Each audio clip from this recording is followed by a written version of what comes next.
আসসালামু আলাইকুম। আজকে আমরা শিখব একটা উদ্ভিদ কোষের সবথেকে গুরুত্বপূর্ণ অঙ্গাণু কোষপ্রাচীর সম্পর্কে। এই কোষপ্রাচীর থেকে অসংখ্য এমসিকিউ আসে, জ্ঞানমূলক প্রশ্ন আসে এবং এটা একটা রচনামূলক প্রশ্নেরও উত্তর। আমরা খুবই ভালো করে এটা শেখার চেষ্টা করব। দেখেন, কোষপ্রাচীর আমরা জানি উদ্ভিদ কোষে কোষপ্রাচীর থাকে, কিন্তু প্রাণী কোষে কোষপ্রাচীর থাকে না। কোষপ্রাচীর জিনিসটা কি? এই কোষপ্রাচীর একটা কোষকে দৃঢ়তা প্রদান করে। চারিদিক দিয়ে কোষপ্রাচীরটা কোষটাকে ঢেকে রাখে। যেমন আমরা বাসা বা বাড়ি বা ঘর বানাই কেন? সুরক্ষিত থাকার জন্য। এবং ঘরের চারপাশে আমরা কি দিই? দেয়াল দিই। এই দেয়ালের মাধ্যমে আমরা সে ঘরের মধ্যে সুরক্ষিত থাকি। ঠিক তেমনি একটা উদ্ভিদ কোষ সুরক্ষিত থাকে কিন্তু তাদের কোষপ্রাচীর দ্বারা। কোষপ্রাচীর কিভাবে গঠন হয়? আমি এখানে সিরিয়ালি লিখেছি, কিন্তু তার আগে আমরা একটু বেসিক ধারণা নেওয়ার চেষ্টা করব, তাহলে পড়াটা সহজ হবে। তার আগে আমাদের দুটো প্রশ্নের উত্তর একটু শিখতে হবে। সেটা হলো একটা প্রোটোপ্লাজম এবং একটি হলো সাইটোপ্লাজম। প্রোটোপ্লাজম কি? আমি গত ক্লাসে দেখিয়েছিলাম যে একটি উদ্ভিদ কোষ এবং একটি প্রাণী কোষের মধ্যে কি কি উপাদান, কি কি অঙ্গাণু থাকে। কোষের মধ্যে এই সমস্ত অঙ্গাণুকে একত্রে বলা হয় প্রোটোপ্লাজম। এবং কোষের মধ্যে যতগুলো অঙ্গাণু আছে সেগুলো কিন্তু থকথকে জেলির মতো দেখায়, তাই বলা হয় কোষের মধ্যে অর্ধস্বচ্ছ, থকথকে জেলির মতো নিউক্লিয়াস সহ মানে সমস্ত অংশকেই বলা হয় প্রোটোপ্লাজম। সাইটোপ্লাজম কি? কোষের মধ্য থেকে শুধু একটা জিনিস আমরা বাদ দিব, সেটা হলো নিউক্লিয়াস। তাহলে কোষের মধ্যে থেকে নিউক্লিয়াস ব্যতীত অর্ধস্বচ্ছ, থকথকে জেলির মতো বস্তুকে বলা হয় সাইটোপ্লাজম। আসলে কোষের মধ্যে সকল উপাদানগুলাই থকথক করে জেলের মতো, তাই এগুলাকে এরকম ভাবে বলা হয়েছে। এই কথাগুলা, এই প্রশ্নগুলো বারবারই আসে, প্রোটোপ্লাজম এবং সাইটোপ্লাজম। এই প্রোটোপ্লাজম এবং সাইটোপ্লাজম আমি এভাবে মনে রাখতাম যে প্রোটোপ্লাজম একটা হলো মাংস সহ বিরিয়ানি। একটা কোষের মধ্যে সব থেকে গুরুত্বপূর্ণ উপাদান কি? নিউক্লিয়াস। এবং বিরিয়ানির মধ্যে সব থেকে গুরুত্বপূর্ণ উপাদানটা কি? মাংস। তাহলে নিউক্লিয়াস যেমন কোষের সব থেকে গুরুত্বপূর্ণ উপাদান, তাহলে নিউক্লিয়াস সহ যখন হবে তখন সেটাকে আমরা বলবো প্রোটোপ্লাজম, অর্থাৎ এটা হলো মাংস সহ বিরিয়ানি। আর নিউক্লিয়াস ব্যতীত মানে যেমন আমি মাংসকে বাদ দিই যদি, তাহলে এমনিতে খিচুড়ি হয়ে যায়, তো ওই খিচুড়িটার নাম হলো সাইটোপ্লাজম। এইভাবে আমরা মনে রাখার চেষ্টা করব। তাহলে মাংস সহ বিরিয়ানি কি? প্রোটোপ্লাজম। আর মাংসবিহীন বিরিয়ানি কি? সাইটোপ্লাজম। মাংস মানে কি? সবথেকে গুরুত্বপূর্ণ উপাদান। সবথেকে গুরুত্বপূর্ণ উপাদান কি?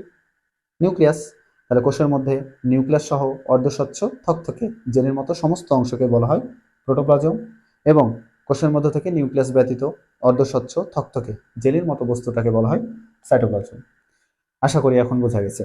এখন এই যে প্রোটোপ্লাজম, এই প্রোটোপ্লাজমটাকে বলা হয় জীবনের ভৌত ভিত্তি। জীবনের ভৌত ভিত্তি বলা হয়।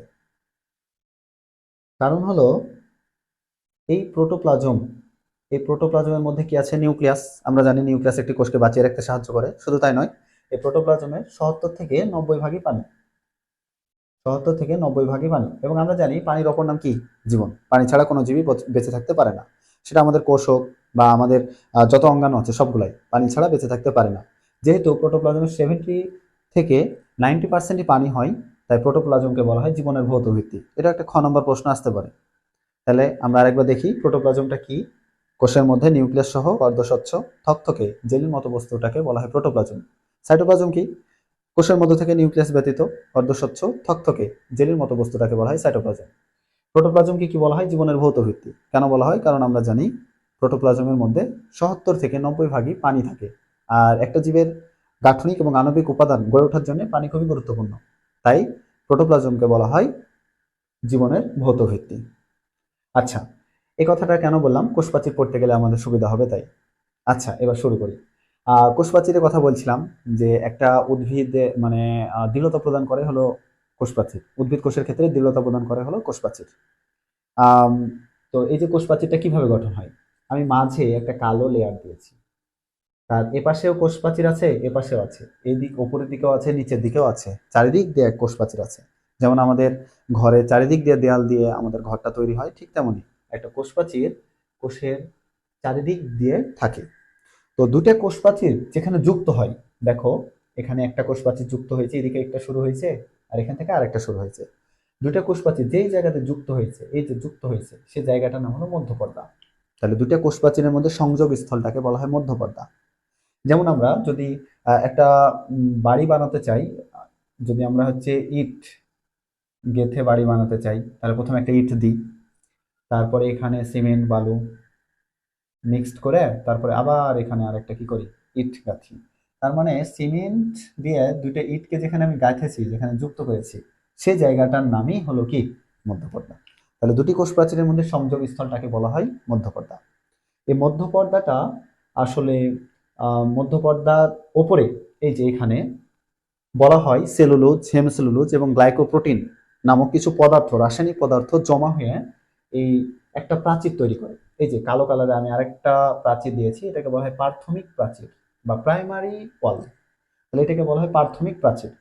আমরা এভাবে বলবো, মধ্যপর্দার ওপর অনেকগুলো উপাদানগুলোর নাম তো সেভাবে মনে রাখা যায় না, তারপর একটু চেষ্টা করবা। একটা হলো সেলুলোজ, হেমিসেলুলোজ এবং গ্লাইকোপ্রোটিন।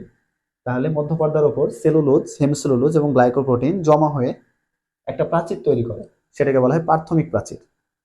এই প্রাথমিক প্রাচীরের উপরে আবার সেলুলোজ জমা হয়। সেলুলোজ নামক একটা পদার্থ, রাসায়নিক পদার্থ। এই রাসায়নিক পদার্থটা জমা হয়ে একটা গৌণ প্রাচীর গঠন করে। এই যে মোটা, এই যে তিনটা স্তর বিশিষ্ট একটা গৌণ প্রাচীর তৈরি করে, এটাকে বলা হয় সেকেন্ডারি প্রাচীর বা গৌণ প্রাচীর। এই গৌণ প্রাচীরটা তিনটা স্তর বিশিষ্ট হয়।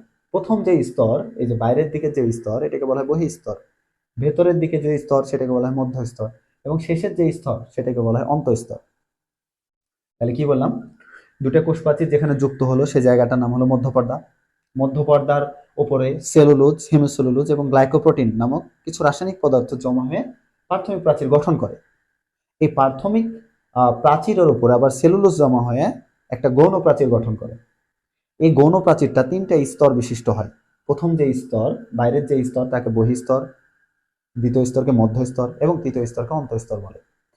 তো দেখো, এই একটা আমি বলতেছি যে একটা উদ্ভিদ কোষের ক্ষেত্রে চারিদিক দিয়ে, এই কোষের চারিদিক দিয়ে কোষ প্রাচীর আছে। এখন একটা কোষের বেঁচে থাকার জন্য রাসায়নিক পদার্থ, খনিজ লবণ, বিভিন্ন ধরনের পদার্থের প্রয়োজন আছে না নাই? অবশ্যই আছে। আমাদের যেমন খাদ্যের প্রয়োজন আছে, তাদের কোষেরও কি কিসের প্রয়োজন আছে? খাদ্যের প্রয়োজন আছে। তো চারিদিক একটা রুমের মধ্যে যদি তোমাকে বন্ধ করে, রুমের দরজা জানালা বন্ধ করে দেওয়া হয়, তাহলে সেই রুমে কি আমরা বেঁচে থাকতে পারবো? নিশ্চয়ই পারবো না। তাহলে আমাদের অবশ্যই কি থাকা লাগবে? দরজা থাকা লাগবে। ঠিক তেমনি তাদের কোষ প্রাচীর দিয়ে যদি চারিদিকে ঘিরা থাকতো, তাহলে উদ্ভিদ কোষটা কি হতো? মারা যেত।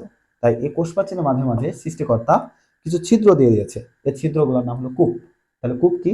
কোষ প্রাচীরের মাঝে মাঝে যে ছিদ্র থাকে, সেই ছিদ্রগুলোকে বলা হয় কূপ। এই কূপটা কেন দিয়েছে? এই কূপের মধ্যে দিয়ে একটা নালী তৈরি হয়, আণুবীক্ষণিক নালী। আণুবীক্ষণিক নালী মানে এই নালীটাকে দেখা যায় না, খালি চোখে দেখা যায় না, অনুবীক্ষণ যন্ত্রের সাহায্যে দেখতে হয়। এই আণুবীক্ষণিক নালীর মাধ্যমে তারা কি করে? একটা কোষ আরেকটা কোষের সাথে পারস্পরিক লেনদেনটা বজায় রাখে। বিভিন্ন ধরনের পানি, খনিজ লবণ ইত্যাদি পদার্থগুলো একে অপরের সাথে বহন করে থাকে। এটা খুবই গুরুত্বপূর্ণ উপাদান। তাহলে কূপের মধ্যে দিয়ে একটা বড় নালী তৈরি হয়, যে নালীর মাধ্যমে আণুবীক্ষণিক নালী তৈরি হয়, যে নালীর মাধ্যমে একটা কোষ আর একটা কোষের সাথে পারস্পরিক সম্পর্ক বজায় রাখে এবং বিভিন্ন পদার্থ আদান প্রদান করে, যেমন পানি, খনিজ লবণ ইত্যাদি। এই যে নালী, এই নালীটার নাম হলো প্লাজোমোডেসমাটা। আমি এখানে লিখে রেখেছি প্লাজোমোডেসমাটা। কোষ প্রাচীরের যে রাসায়নিক গঠন, এই রাসায়নিক গঠনটা বেশ জটিল। এটা বিভিন্ন পদার্থ দিয়ে তৈরি হয়। তার মধ্যে আমরা পাঁচটা পদার্থ খুবই ভালো করে মনে রাখবো এমসিকিউ এর জন্য। Cellulose, hemicellulose, lignin, pectin, suberin. আবার বলি, cellulose, hemicellulose, lignin, pectin, suberin দ্বারা গঠিত। এবং ব্যাকটেরিয়ার যে কোষ প্রাচীর আছে, সেই কোষ প্রাচীরটা তিনটা উপাদান নিয়ে গঠিত: protein, lipid, polysaccharide. Protein, lipid, polysaccharide. এবং ছত্রাকের কোষ প্রাচীর কাইটিন নিয়ে গঠিত। আমরা গোটা ব্যাখ্যার সাথে যখন গ নম্বর একটা প্রশ্ন এমন ভাবে পড়বো যাতে ক নম্বর প্রশ্নগুলো কিন্তু পেরে যায়। তাহলে আরেকবার যদি আমরা খেয়াল করি, তাহলে এরকম হবে যে, আর আরেকটা কথা বললি, সেটা হলো যে তোমাদের বই এখানে লেখা আছে মধ্যপর্দার উপর প্রোটোপ্লাজম থেকে রাসায়নিক পদার্থ জমা হয়। তো এখানে প্রোটোপ্লাজম থেকে রাসায়নিক পদার্থ জমা হয় এটা বললেও হবে, আবার আমি যে পদার্থগুলোর নাম বললাম সেটা বললেও হবে। তো যেটা ইচ্ছা হয় সেটা বলবো, সমস্যা নেই। তাহলে মধ্যপর্দার উপর প্রোটোপ্লাজম থেকে রাসায়নিক পদার্থ জমা হয়, প্রাথমিক প্রাচীর গঠন করে, এটা বললেও হবে।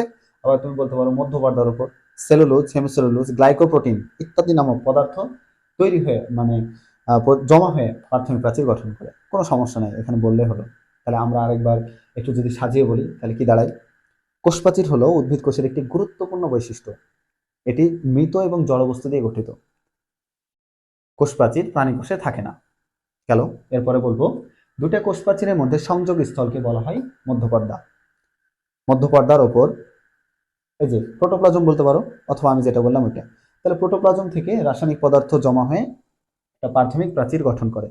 প্রাথমিক প্রাচীরের উপরে আবার কিছু রাসায়নিক পদার্থ যেমন সেলুলোজ জমা হয়ে গৌণ প্রাচীর গঠন করে।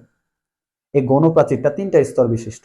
প্রথম স্তরকে বলা হয় বহিঃস্তর, দ্বিতীয় স্তরকে মধ্য স্তর, তৃতীয় স্তরকে অন্তঃস্তর।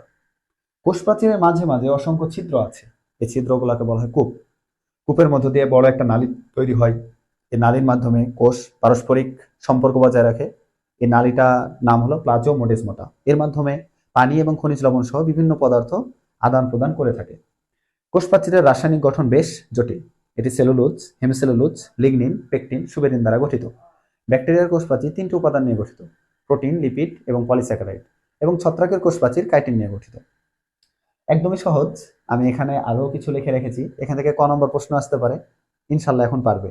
দেখো, যদি বলে মধ্যপর্দা কি, পারবে না? দুটি কোষ প্রাচীরের মধ্যে সংযোগ স্থলটাকে কি বলা হয়? মধ্যপর্দা। যদি বলে প্রাথমিক প্রাচীর কি, তাহলে মধ্যপর্দার উপর প্রোটোপ্লাজম থেকে এক পদার্থ রাসায়নিক পদার্থ জমা হয়ে যে প্রাচীর গঠন করে তার নামে কি? প্রাথমিক প্রাচীর। যদি বলে গৌণ প্রাচীর কি, প্রাথমিক প্রাচীরের উপর রাসায়নিক পদার্থ বা সেলুলোজ জমা হয়ে যে প্রাচীর গঠন হয় তাকে কি বলে? গৌণ প্রাচীর। গৌণ প্রাচীর এমসিকিউ আসতে পারে। গৌণ প্রাচীর কয় স্তর বিশিষ্ট? 3 স্তর বিশিষ্ট। প্রথম স্তরকে কি বলে? বহিঃস্তর। দ্বিতীয় স্তরকে কি বলে? মধ্য স্তর। তৃতীয় স্তরকে কি বলে? অন্তঃস্তর। কূপ কি? এখনই বললাম ছিদ্র। তাহলে কোষ প্রাচীরের মাঝে মাঝে যে ছিদ্র থাকে সেগুলোকে কি বলে? কূপ বলে। প্লাজমোডেজমাটা কি? কূপের মধ্যে দিয়ে যে নালী তৈরি হয়, যে আণুবীক্ষণিক নালী তৈরি হয়, এবং যে আণুবীক্ষণিক নালী দ্বারা কোষ আরেকটা কোষের সাথে পারস্পরিক সম্পর্ক বজায় রাখে, পানি, খনিজ লবণ ইত্যাদি পদার্থ পরিবহন করে, তাকে কি বলে? প্লাজমোডেজমাটা। আবার এমসিকিউ আসতে পারে, কোষ প্রাচীর কি কি দিয়ে তৈরি? Cellulose, hemicellulose, lignin, pectin, suberin. ব্যাকটেরিয়ার কোষ প্রাচীর কি কি দিয়ে তৈরি? Protein, lipid, polysaccharide. ছত্রাকের কোষ প্রাচীর কি দিয়ে তৈরি? কাইটিন দিয়ে তৈরি। এই তো, খুবই সহজ। আচ্ছা, তাহলে এ হলো আমাদের পড়া। আর আমরা এখান থেকে মনে রাখবো, প্রোটোপ্লাজমকে কি বলা হয়? জীবনের ভৌত ভিত্তি। কেন বলা হয়? কারণ প্রোটোপ্লাজমের ৭০ থেকে ৯০ ভাগই কি থাকে? পানি থাকে। পানি ছাড়া কোনো জীব কি বেঁচে থাকতে পারে? পারে না। যেহেতু পানি ছাড়া কোনো জীব বেঁচে থাকতে পারে না, তাই প্রোটোপ্লাজমকে কি বলা হয়? জীবনের ভৌত ভিত্তি। প্রোটোপ্লাজম কি বললাম? কোষের মধ্যে নিউক্লিয়াস সহ অর্ধস্বচ্ছ থকথকে জেলির মতো বস্তুকে কি বলে? প্রোটোপ্লাজম। যেটা বলেছিলাম আমি, মাংস সহ বিরিয়ানি। মাংস যেমন বিরিয়ানির জন্য গুরুত্বপূর্ণ, কোষের জন্য গুরুত্বপূর্ণ উপাদান নাম কি? নিউক্লিয়াস। তা নিউক্লিয়াস সহ যেটা, সেটার নাম প্রোটোপ্লাজম। আর মাংসবিহীন, গুরুত্বপূর্ণবিহীন, তাহলে কি? নিউক্লিয়াস ব্যতীত যেটা, সেটাই কি? সাইটোপ্লাজম। সবাই বুঝতে পেরেছে? আচ্ছা, ধন্যবাদ।